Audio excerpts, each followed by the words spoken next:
running late, so we'll go ahead and get started, and they'll just jump in as soon as they get here. Welcome to our second meeting of the SHAC, and hopefully when you walked in, you signed in and picked up a agenda for us today. We have some guests that are walking in. And so if you look at the agenda, what we'll have today is we'll welcome everybody. Second, we'll have a presentation from Mr. Ruben Ayala on safety response and what we're doing at the campuses and really all of our facilities. After Mr. Ayala, we'll have Mrs. Valdez give us an overview on child nutrition for the district, and then we'll have some closing remarks.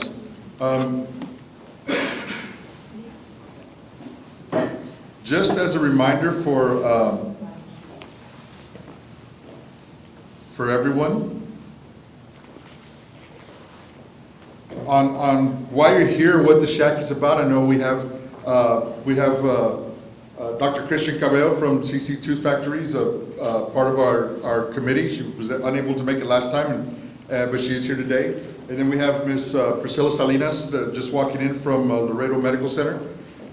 So the purpose of the SHAC is a School Health Advisory Council, where children and youth who begin each day as healthy individuals can learn more effectively and are more likely to complete their formal education.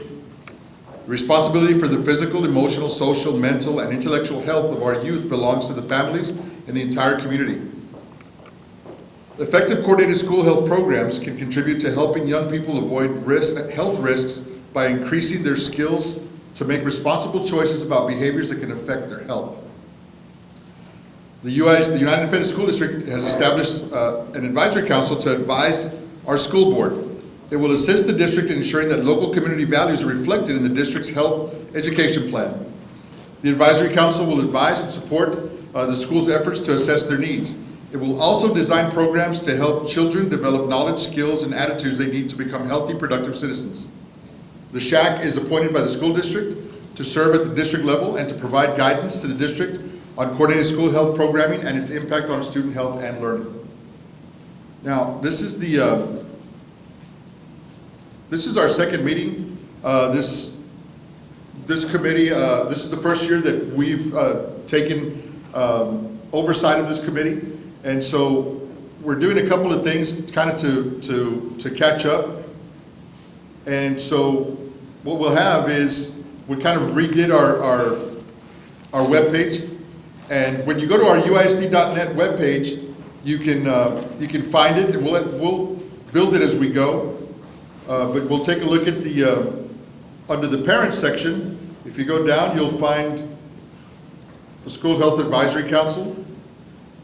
And so we've just recently updated this page. And for those that are not able to attend this meeting, we'll send out the link, and we'll send out the agenda, any information about our council.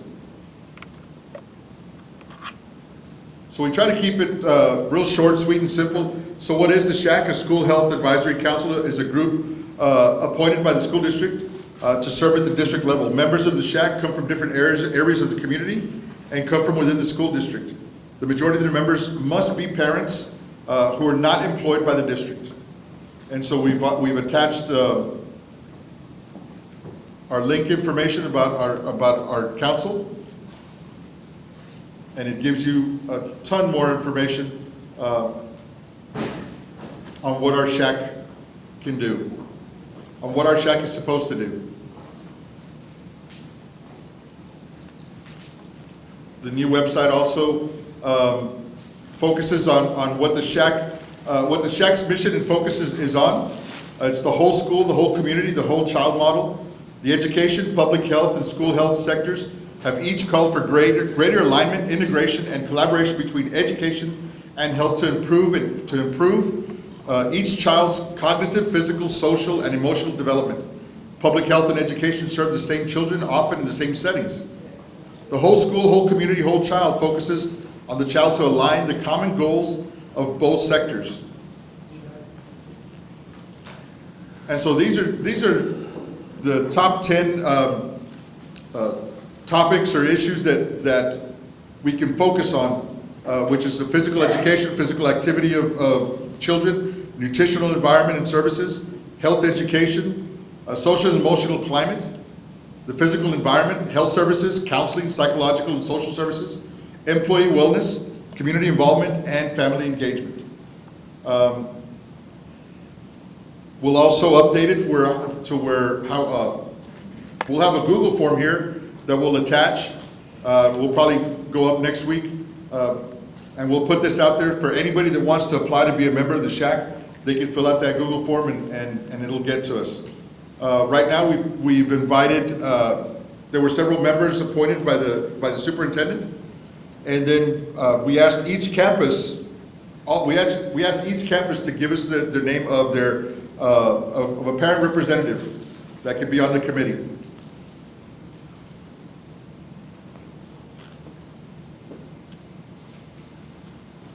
So I want to thank you all for joining us today.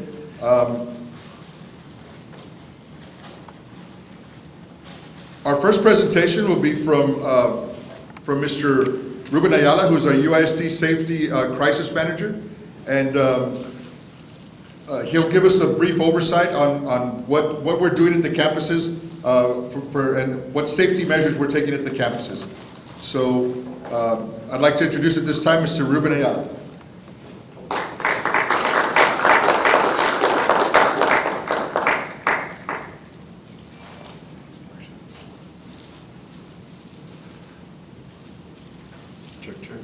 Check, yes, all right. So this is the Safety Crisis Response Unit. My name is Ruben Ayala. I am the Safety and Crisis Response Manager. This unit is is comprised of a large group of people. So our Associate Superintendent for Administration Operation Services is Mr. Joseph Maigasa. Under there we have as well Ms. Barrera, Mr. Garner.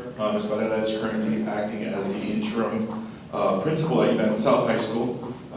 And then so the other people on our team are myself, Ms. Elvira Salinas, who is joining us as well today. She's our threat assessment specialist. We have Emma Cavazos, who is our safety officer. Oscar Guerrero is our safety and crisis response technician. And Alfredo Hernandez, who's a safety and crisis response specialist. So that is our team at this time.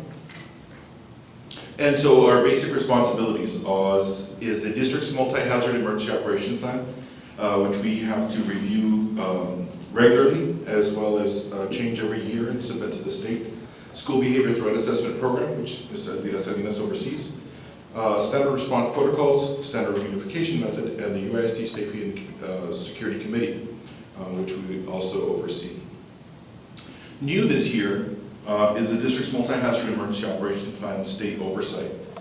So at the onset of this year, the Texas School Safety Center sent us the basic diagram of what they wanted us to submit as a, what we call an EOP, or our emergency operations plan. And so we had to submit that to the state at the beginning of the year and get their approval for that, which we did.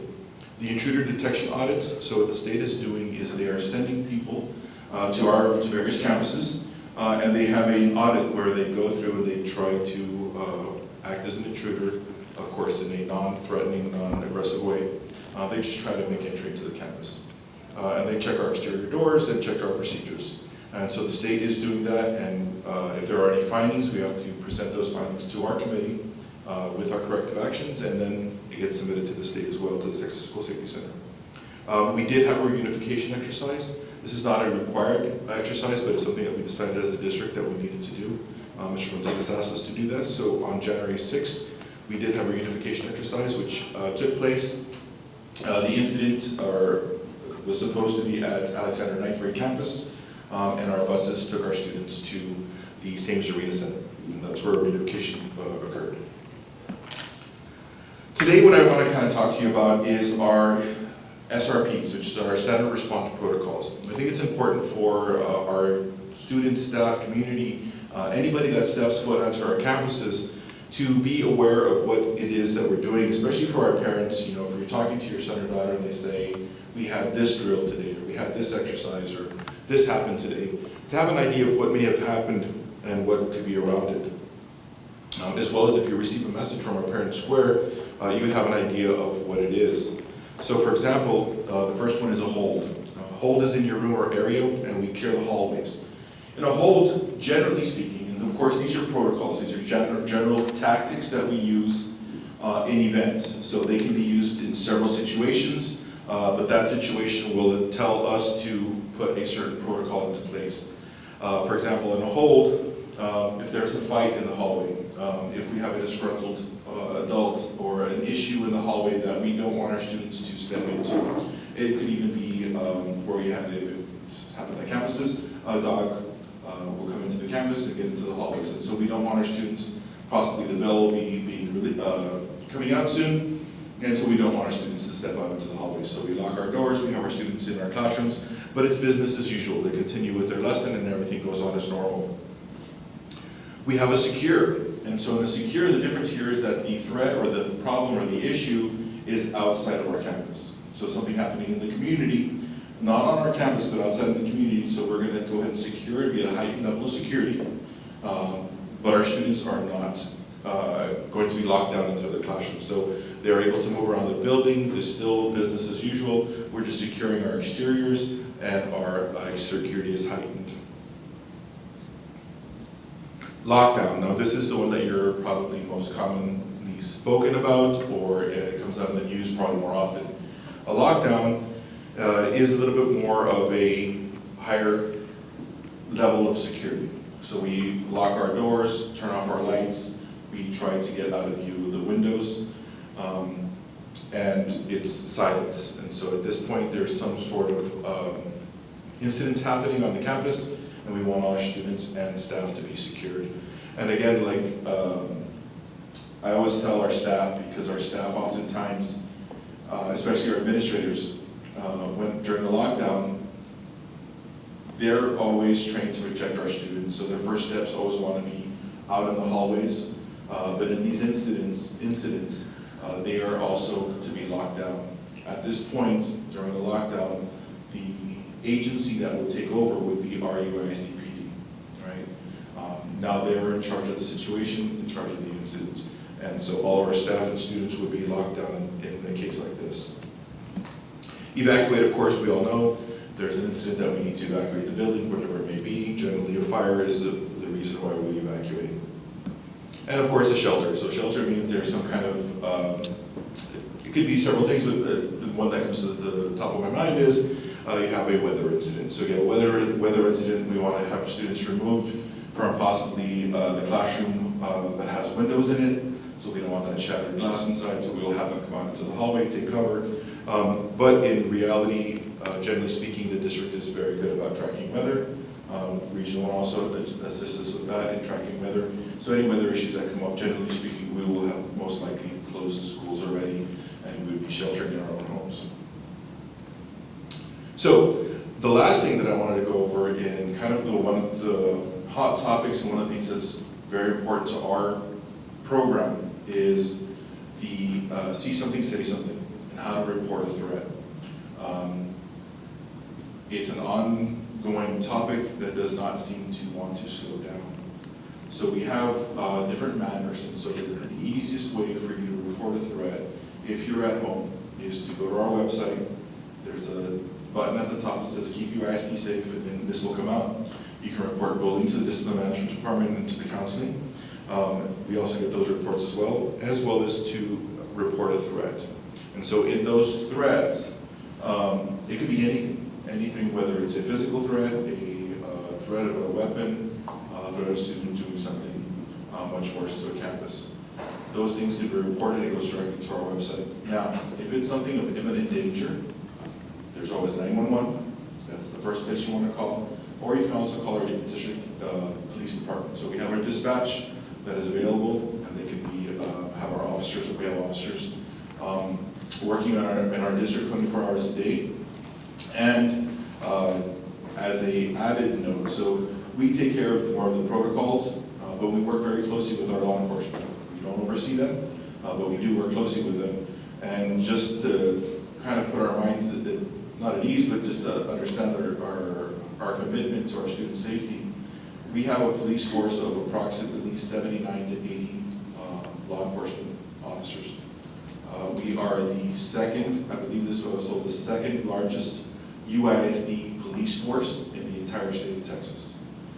So our board and our superintendent have made a very large commitment to our student safety, and we know that having an armed officer at every campus is one of our first lines of defense and our biggest lines of defense.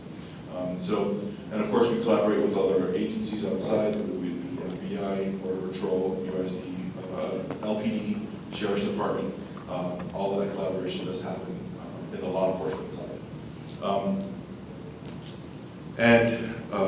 As always, school safety is everyone's responsibility, and it starts with you. And so that's something that we do want to stress, because a lot of these incidents that have happened, and ones that we've been able to prevent, are due to somebody reporting. So if you hear something, it is important that you report, whether it be to an administrator, a teacher, whoever it is. Take that, and we will take that report seriously, and we'll do our full investigation. We do involve law enforcement very often whenever we hear any kind of report, and we have them take the lead in some of those legal issues. Of course, we will handle and we'll work with discipline management, as well as to see if there's any disciplinary action that student needs to receive for their actions. But that is basically our department. We work as a team, and it's a great team. Ms. Salinas, and so going into the threats a little bit, so part of that is she oversees the behavior threat assessments, and so whenever there is a threat reported to our department, we will work with a threat assessment team from the campus to see if that student needs to be monitored. And by monitored, we'll visit with them, the counselors will visit with them, and also we'll recommend any outside agencies to work with that student. The design of these behavior threat assessments is to not have an escalation in violence. So there's a sign something that could possibly happen. So how can we intervene to prevent that escalation of violence? And that's the design of that. And she does a great job, and she works very well with all our campuses to ensure that that is happening and being monitored. So at this time, that's the end of my presentation. Is there any questions from the audience at this time?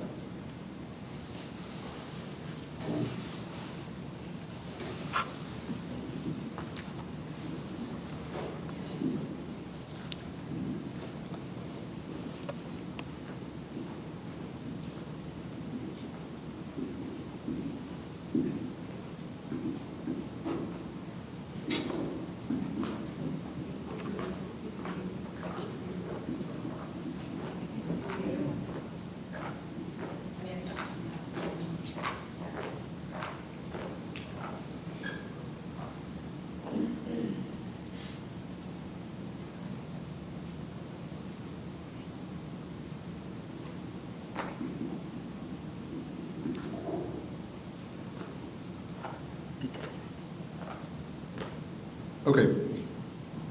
Thank you, Mr. Ayala. Our next presentation is from Ms. Ariana Valdez, who's the operations manager for our child nutrition program. Hi, good afternoon. How is afternoon? My name is Ariana Valdez. I'm the operations manager for the child nutrition department, and I'm going to just review a little bit about the guidelines that we have to follow, our budget, and how we plan the students' menus and what we do to try and give them the foods they like, but still meeting all the nutritional guidelines. Okay, just a little overview. Currently, we serve 51 campuses. We have over 500 employees in our department. 50 of those are cafeteria managers. We have 400 cooks at the schools and at our production center. We have 20 sub-cooks, which we actually have vacancies, so if you know anyone who wants to work part-time, we're hiring. We have 25 drivers in our warehouse, which also we have vacancies for that department. And then we have 12 office personnel, 11 maintenance department, 8 multi-campus supervisors, and we have 9 administrative staff for the whole department, which includes accountants and dietitians. So this is our some pictures of our food production center. This is the dough that they're making for the bread that we make from scratch there at the production center. We make our French bread and our Italian loaves. We used to make our rolls, but our machine is down. Everything has to be whole grain and meat, low sugar, low sodium guidelines from the Department of Agriculture. This is our cookie machine. So we right now are providing whole grain chocolate chip cookies for our high school students. So in a day, they'll make 6,000 cookies. When we do cookies for the whole district, then we can make up to 15 to 18,000 cookies in one day. And this is our ovens. So we have 2 floor-to-ceiling ovens that have 8 areas where we put in the food. So it's a rotating oven, and each section has for like 6 pans. So this is where we're going to cook our cookies. This is where we cook our bread, our rolls. Y'all are welcome to go any time if you want. Just let us know and we'll have you go by and check it out. Let me go to the next page. So this is when we make our bread. Once we proof it, and we have to slice it to send to the school. So we have a bread slicer as well that will slice it in the same portion for every loaf. And then that gets sent out to the campuses.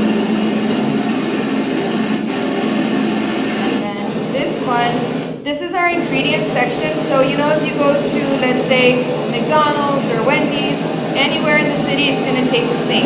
We have the same thing here at our production center. So our ingredient section, right now, that was for the buffalo sauce that we use for our buffalo chicken. So they send the ingredients to the next department so that they can make it.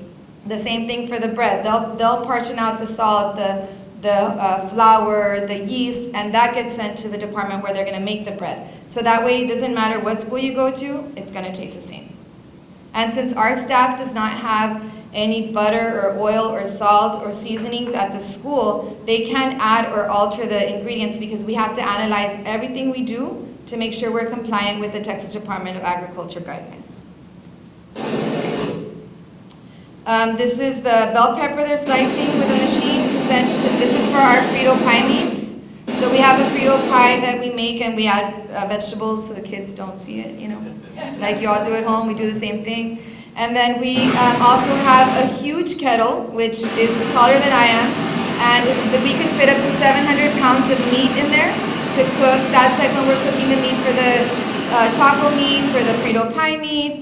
We also cook our mashed potatoes in this. And this is where we also prepare our sauces and rice sauce that they use to serve at the schools. So when we cook the food in the kettle, it's pumped through and put into bags that are specialized, and they're made to be reheated. So this is where we have in our refrigerator, like the taco meat, the chili meat, the gravies that we send out. It's dated and sent out to the schools where they rethermalize it in a big kettle where they add water and then they just reheat it. Okay, oops, sorry, I didn't mean to get out of slideshow. Okay, our budget for our department for school year 22-23 is over $33 million. Our department is the only department in the district that's self-sustained. So the salaries for the employees, the equipment we buy, the food we purchase is all through the money we get reimbursed from the Department of Agriculture and USDA. So people sometimes say my taxpayer money goes to the food. It doesn't. It's all from the money we get reimbursed. I mean, maybe part of it if you consider electricity, but so we are also a community eligibility provision district, which all students are eligible to receive 1 breakfast and 1 lunch free per day.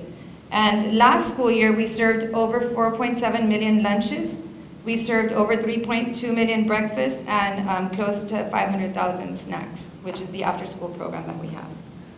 Seems like a lot, right?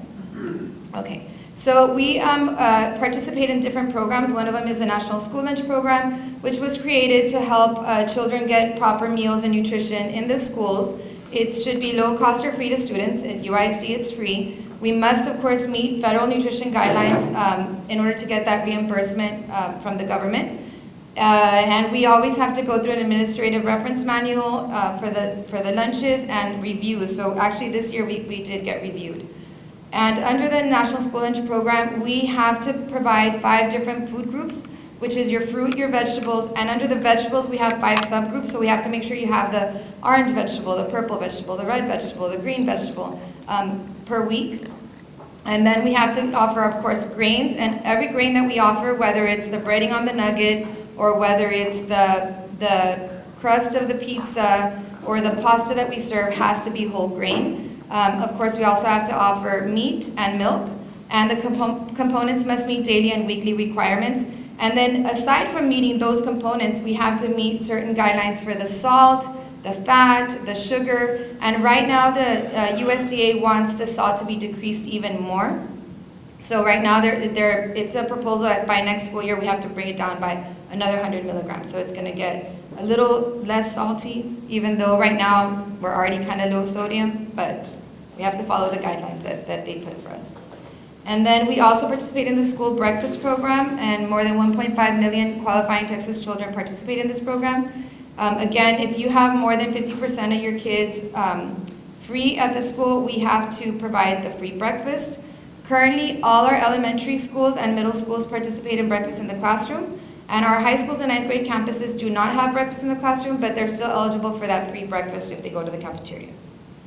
And then of course we have guidelines for breakfast, which is we have to offer 3 components. So we have to offer either fruit or vegetable in the morning with your grains and your milk. Once we meet the grain requirement, then we can add an additional meat requirement, but it's not required for us to serve meat in the morning. So that's why sometimes you'll see like a whole grain muffin with milk and a fruit or a juice. And of course, even with breakfast, we have to monitor the calories, the sodium, the saturated fat, and trans fat. We also participate in the summer food service program. This is actually free for anyone in the community between the ages of 1 to 18. And we have it at our summer school sites, but we also work with churches and parks and recreation centers where we provide the food to them, and we have our staff go out and serve to anyone from 1 to 18. We don't check IDs or anything, so you can just come at the serving time that's allowed, and they get the free breakfast and lunch, depending what they're serving at that site.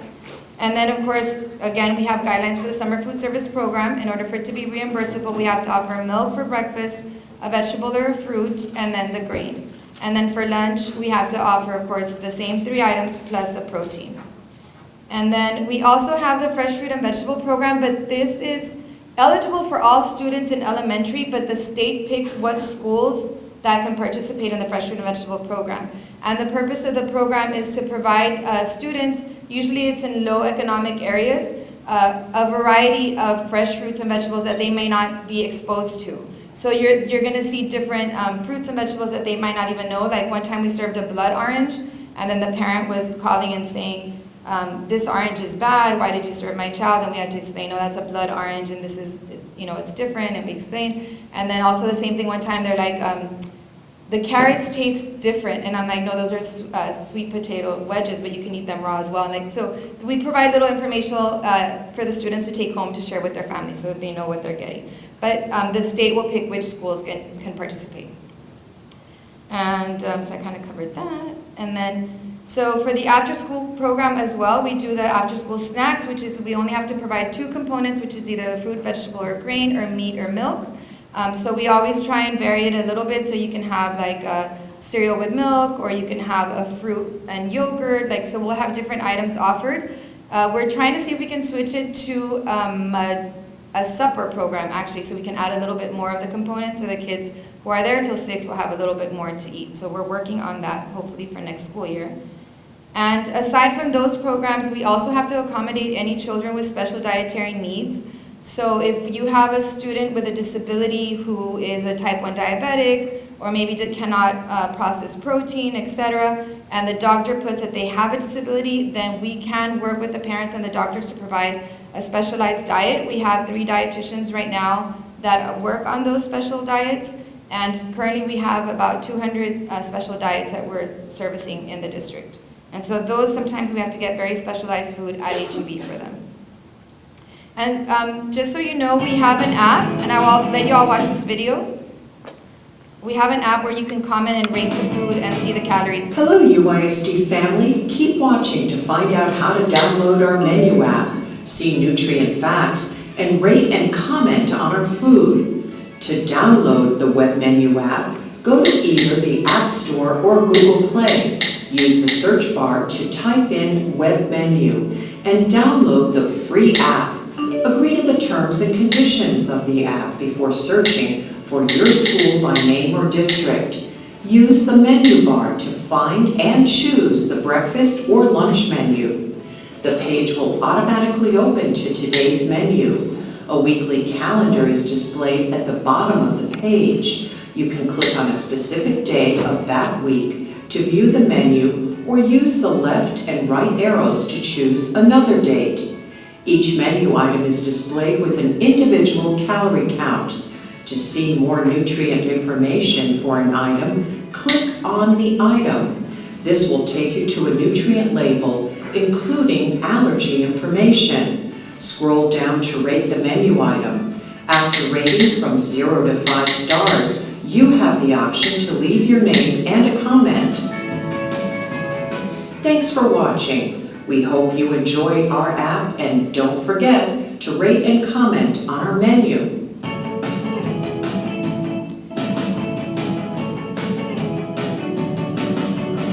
So this app is one way that we hope that the students would, since they're very, electronically, I guess, experts, right, the students, so they can have the app on their phone, they can see what's on the menu for the day or for the next day. They can rate it, they can comment if they like it. That will give us feedback so when we plan next school year's menu. Because like right now, currently, we're already ordering from the companies what we're gonna use for all next school year. We have to give them, like, how many thousands of cases we're gonna need, like, 1,000 cases for the month of September, another 500 for the month of October, so that they can plan accordingly as well. So this will help us also plan the menu. And another thing that we do and that we've been doing yearly for some time now, except during the pandemic, was we do a food show. So in December, we had a food show at the arena, and the students taste from different vendors that are already approved to sell food to the child nutrition departments throughout the region or the state, and everything has to be whole grain, low fat, it has to meet the sodium requirement. They taste the food, they had little coupons, they would rate the food to which one they wanted. So based on the food show we had in December, the dietitians are now planning next school year's menu. So I'll play this for you guys just so you can see how we work it. It was really cold that day because there was ice underneath. So that day, if you see, they're all wearing little fanny packs, that we gave them a fanny pack with the tickets in there. So if they liked the food they tried, they would get the ticket from their fanny pack and put it in the box to vote for it. We had over 50 vendors and over 100 different food items for them to try.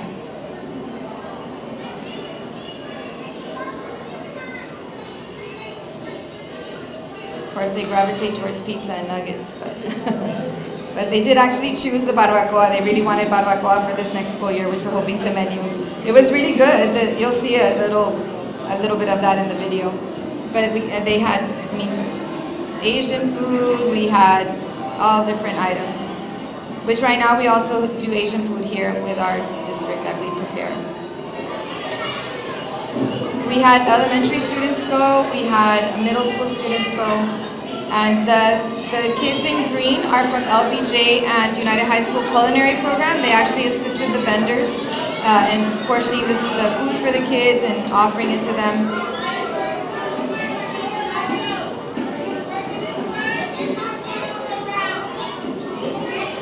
We actually pay for the school buses to take the students to the food show. So we invite every campus, but I guess based on the schedule at the campus and what they have going on, they're not all able to send, but we did get a good number of students attend.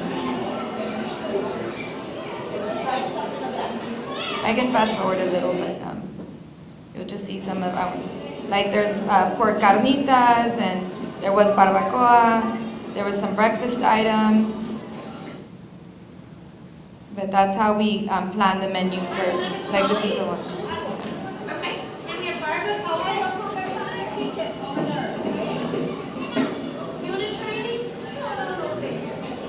So we had parents who volunteered with the schools that went by, and they were there also with the students.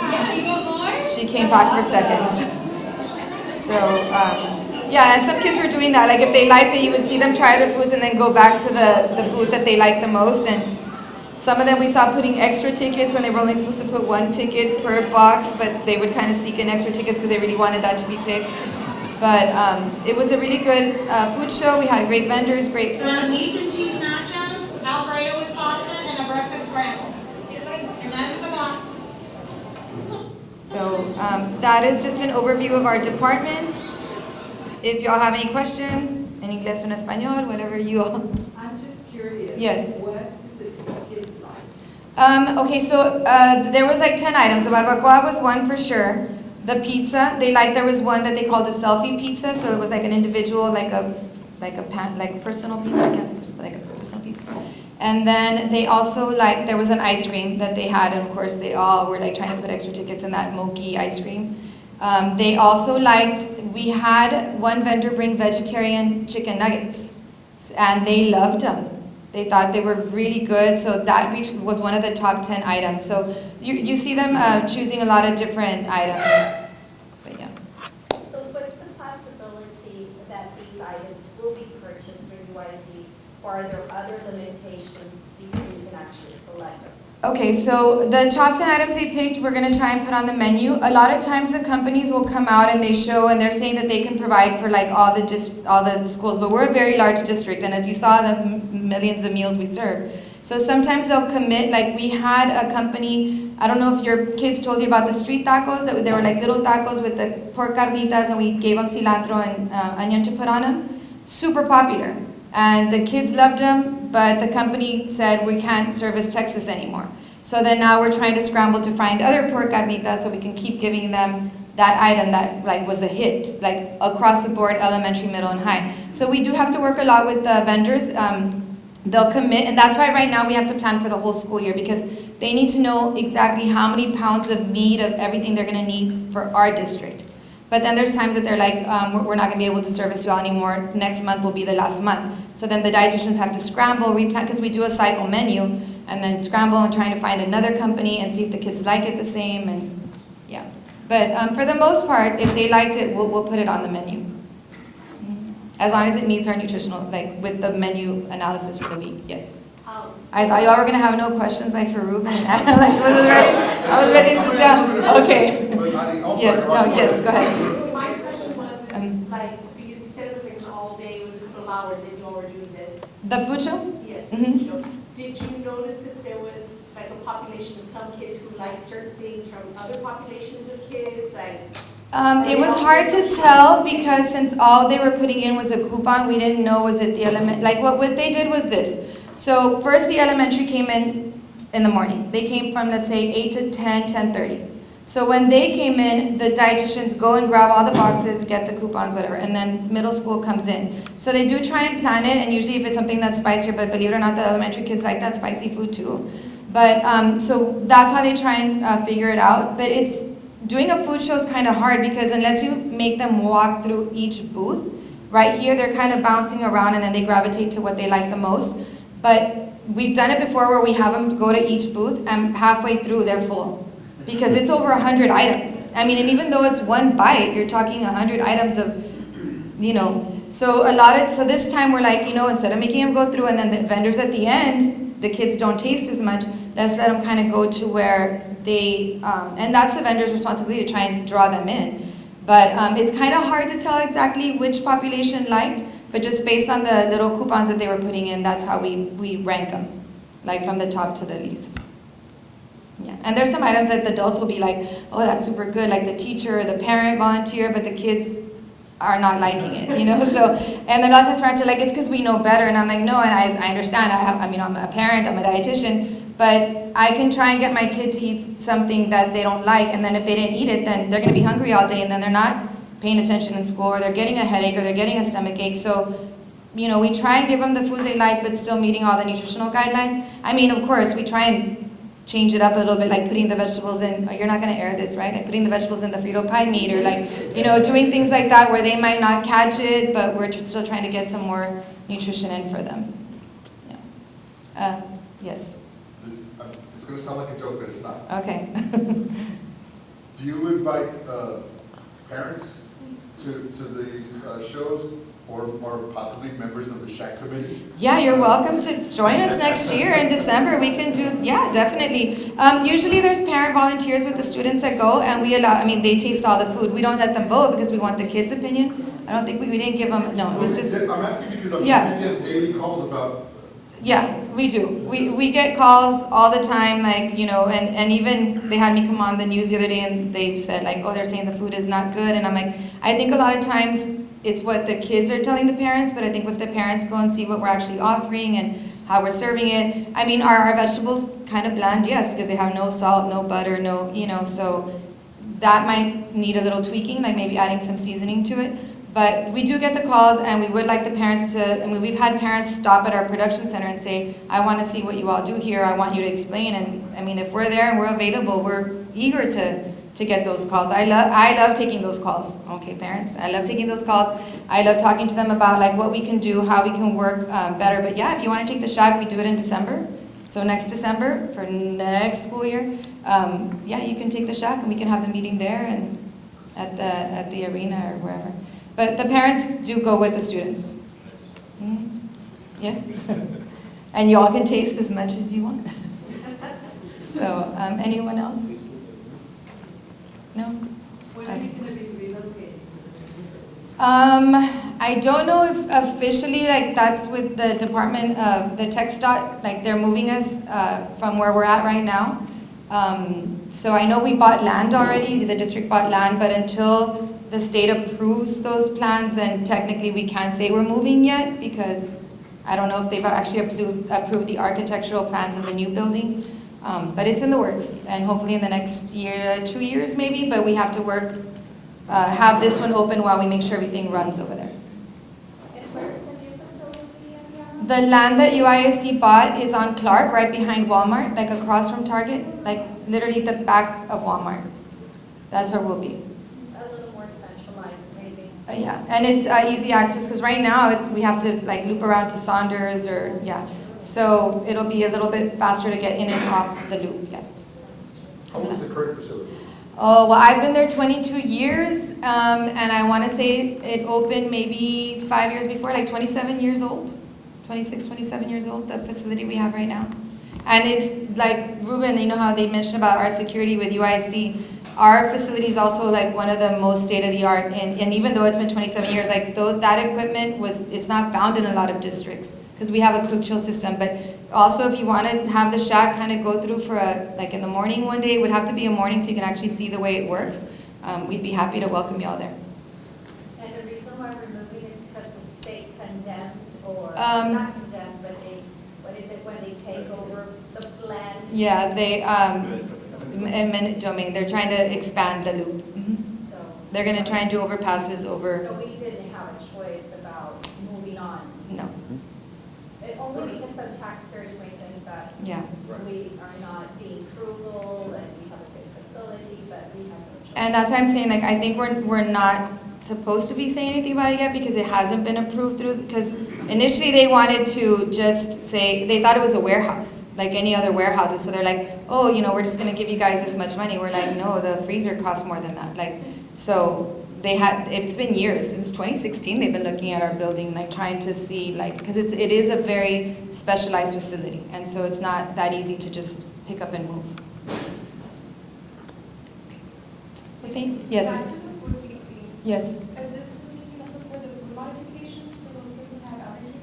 For the, Or is it just for? well, we tell the principals, we'd like you to send some students to go to the food show, and they pick who they send. So we don't have access to know like who's going, but for the special diets, actually we buy a lot of the groceries at H-E-B or Walmart, because especially we have a lot of kids on gluten-free, because everything we have is whole grain. So then we have a lot of students who don't tolerate whole grain, and then we're having to go buy whole grain-free products or gluten-free products at H-E-B. Okay, would you consider going one for special diet? Because my son just came out of nut allergies. Mhm. So the nurse advised me they're only giving soy milk to replace cow milk. Mhm. So. Well, it depends what the doctor orders, yeah. Well, in this case, she just said, so there's nothing else that we can give them but water, so. No, I is there mean, something that we can. Does your child have a special diet Yes. at school? So if the doctor puts almond milk, if they put coconut milk, if they put soy milk, we have to get that for them, if it's on the special diet. But we can talk if you want after, and tell me what school, and I can help you figure that out. Mhm. All right, thank you.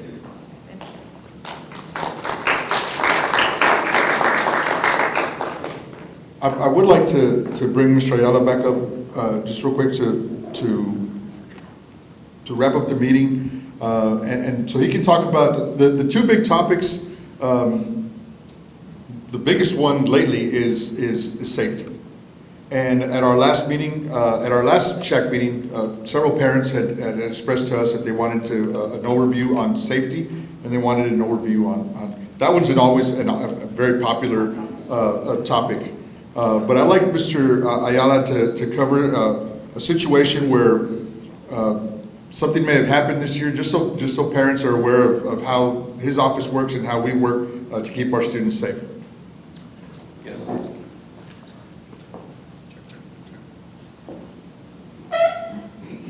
Check, there we go.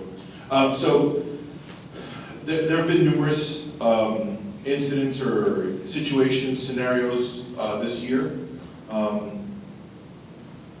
And one of the ones that comes up the most, I think, recently, at least to mind, is that we have situations, especially on in certain campuses, involving Border Patrol.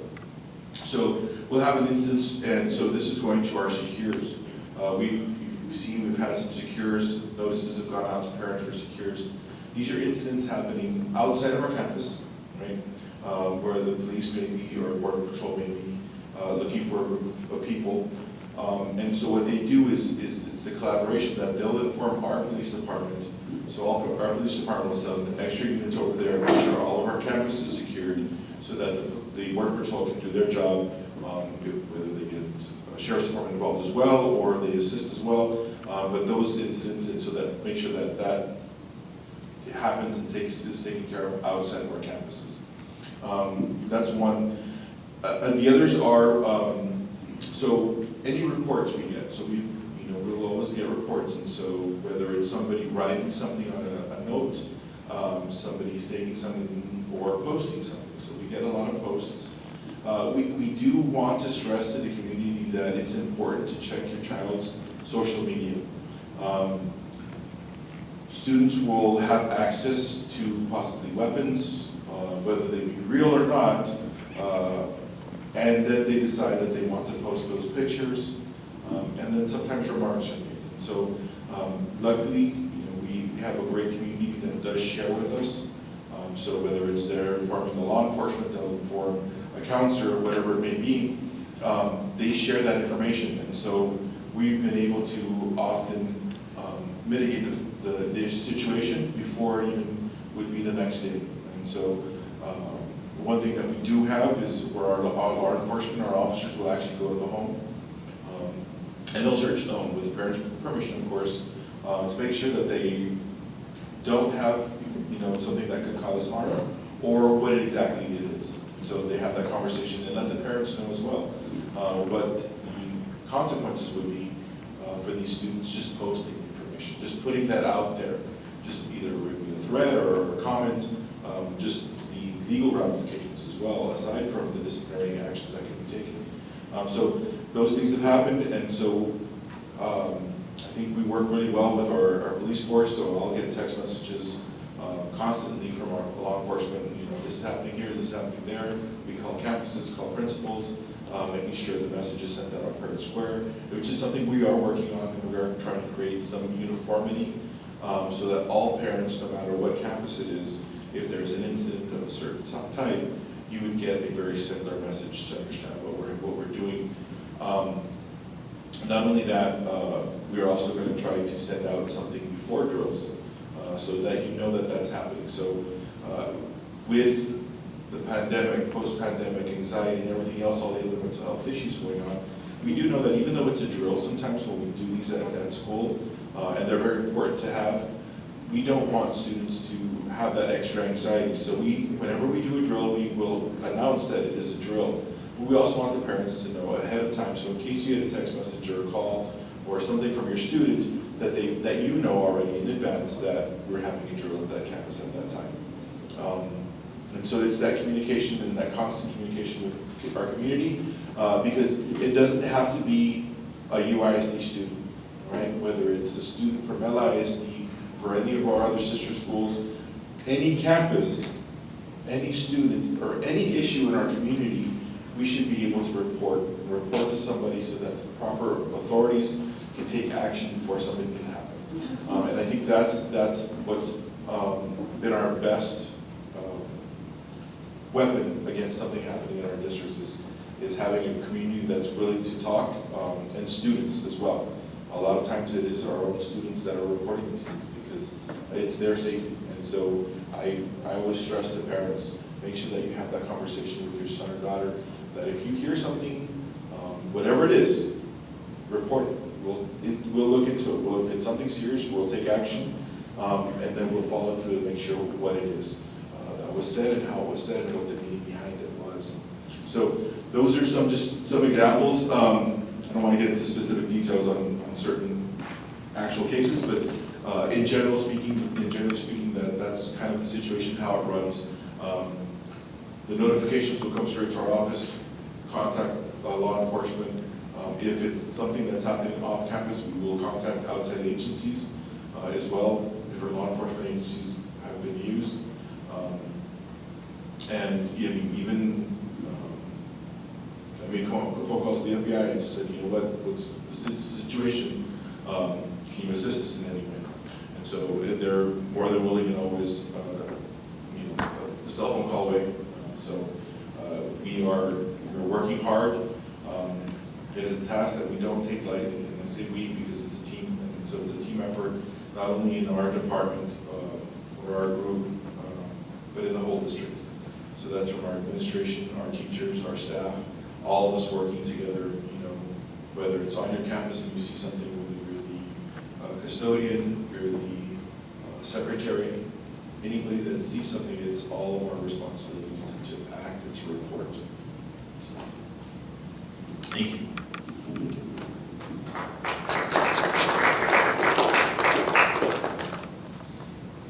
Thank you all. So, as we wrap up, this is our second meeting. We're supposed to have 4. Our next one will probably be in latter March, early April, and then we'll have a final one in May. And our committee can keep growing. We can ask members of the community to join. We can ask members of law enforcement to join. We did send out that invite. I know some people had some conflicts today, but all of this is good information. And the purpose of the SHAC is for this council. It should be a council of parents, and most of us are parents. Our kids are here, but parents that are not employed with the district, to show our parents the things that we do to keep our kids safe and healthy. At the same time, the council can come from their campus and provide us with feedback on things that they're curious about, that they want to know more about. For example, she doesn't know this yet, but she's going to be asked to present Ms. Annette Perez from our discipline management department, because bullying is it's always a topic, it's always an issue, and hopefully our next meeting she'll be able to share with us how her office gets involved in on those aspects. Another issue that we'd like to inform our community about is our counseling department and the things that they have to offer for our students. A lot of kids have come back from COVID depressed, and in this day and age, a lot of kids have a lot of issues. Mental health is a big topic as well, and so we'll have our director of guidance and counseling present to the SHAC as well. And so in turn, those parents can be able to take that information back to their campuses or to their groups of parents as a committee. And basically that's what the purpose of this committee is.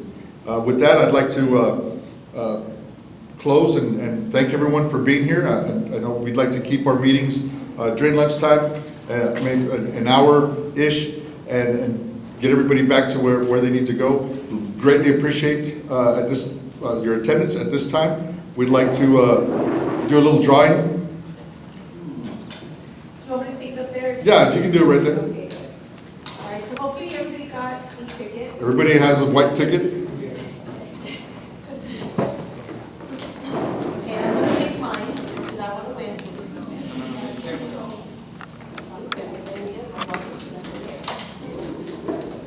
Okay. 6533402. Oh, that's me. Woo!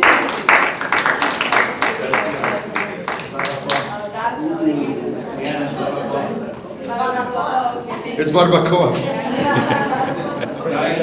Gluten-free pizza. The next one is 6533408.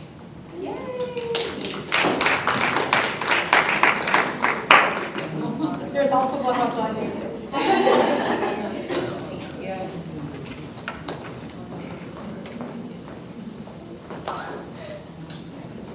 The last one.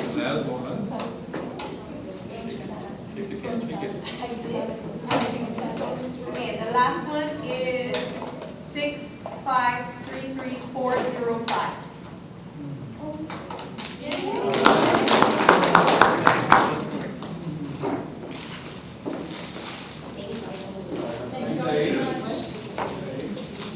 So everyone, also a reminder, we have, we provided lunch, so feel free to grab some lunch and stay here as long as you like and break bread with us. And one last thing I wanted to put up as a reminder is like I said, we redid this webpage, kind of updated it a little bit. We'll provide some more information as we get going.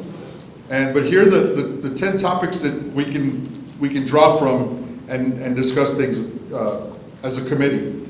And if you have any questions, parents, if you'd like to see any presentations, if there's something that you're curious about, the great part about this committee, parents, is that when you're on your campus and when you're speaking to members of our community and they say, oh, well, I have an issue with the safety, I have an issue with the food service, or I have an issue, you can then say, hey, look, I'm a part of the SHAC committee and there's a method to it. This is why. This is why we do this, or this is why the district does that. So before you go on social media and start blasting everybody, this is the process that our district does. And so we're appreciative of you parents, all the parents being on our committee, and we'll be sending out emails and invitations for our next one, which should be in latter March or early April.